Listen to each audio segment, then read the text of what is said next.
Assalamualaikum warahmatullahi wabarakatuh. Sahabat seiman seakidah yang dirahmati Allah. Sholat tapi pikiran melayang. Begini jawaban Rasulullah yang terkenal. Pada suatu majelis Rasulullah, suasana terasa begitu tenang. Para sahabat duduk melingkar, menyimak setiap perkataan beliau dengan penuh perhatian. Namun di antara mereka ada seseorang sahabat yang tampak gelisah. Jemarinya saling menggenggam, matanya menunduk, dan napasnya terasa berat. Setelah beberapa saat ragu, ia akhirnya mengangkat wajah dan berkata dengan suara lirih, "Wahai Rasulullah, aku ingin bertanya, tapi aku khawatir pertanyaanku ini akan membuat semakin malu di hadapan Allah Subhanahu wa Ta'ala." Rasulullah pun tersenyum menatapnya penuh kasih sayang. "Katakanlah, wahai saudaraku, tidak ada pertanyaan yang membuat seseorang hina jika ia bertanya untuk mencari kebaikan." Sahabat itu menarik nafas dalam, matanya mulai berkaca-kaca. "Wahai Rasulullah, aku merasa sholatku sering tidak khusyuk. Kadang aku mengingat urusan dunia, kadang pikiranku melayang entah kemana. Aku takut sholatku tidak diterima oleh Allah Subhanahu wa Ta'ala. Apakah dengan sholat seperti itu aku tetap mendapatkan pahala?"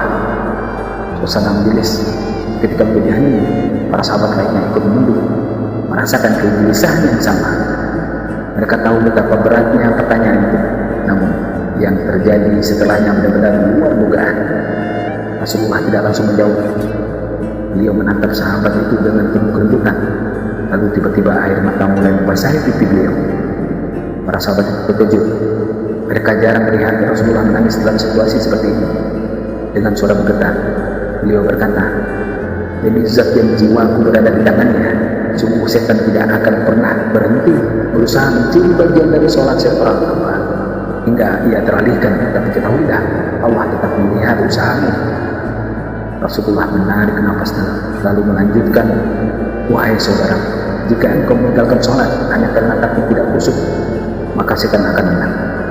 Tapi jika engkau tetap berusaha sholat meski pikiranmu teralihkan, ketahuilah bahwa setiap kali engkau berusaha kembali kepada Allah dalam sholatmu, saat itulah Allah menyambutmu." Mendengar itu, sahabat tersebut tak mampu menahan tangis. Begitu pula para sahabat lainnya. Kemudian Rasulullah melanjutkan dengan penuh kelembutan, "Bayangkan seseorang ibu yang melihat anaknya berjalan ke arahnya, tapi anak itu sering jatuh dan tersandung. Apakah sang ibu akan marah? Tidak, ia justru akan berlari menghampirinya, mengangkatnya dan mendekatnya dengan erat. Itulah Allah. Ia lebih penyayang daripada seseorang ibu kepada anaknya. Selama engkau terus kembali, Allah akan selalu menerimamu." Air mata mengalir di pipi sahabat itu. Kata-kata Rasulullah begitu menusuk hatinya. Sejak hari itu, ia tidak lagi putus asa dalam sholatnya. Ia tetap berusaha khusyuk, dan setiap kali pikirannya melayang, ia mengingatkan nasihat Rasulullah, "Setiap kali engkau berusaha kembali, saat itulah Allah menyambutmu. Jangan pernah berhenti berusaha." Jika kisah ini membuka wawasan kita, yuk berbagi, biar banyak yang tercerahkan. Setiap satu kebaikan dibalas Allah 10 kali kebaikan. Barakallahu warahmatullahi. Amin ya rabbal alamin ya mujibah saya. Sekian Al-Fakir saya dulu. Assalamualaikum warahmatullahi wabarakatuh.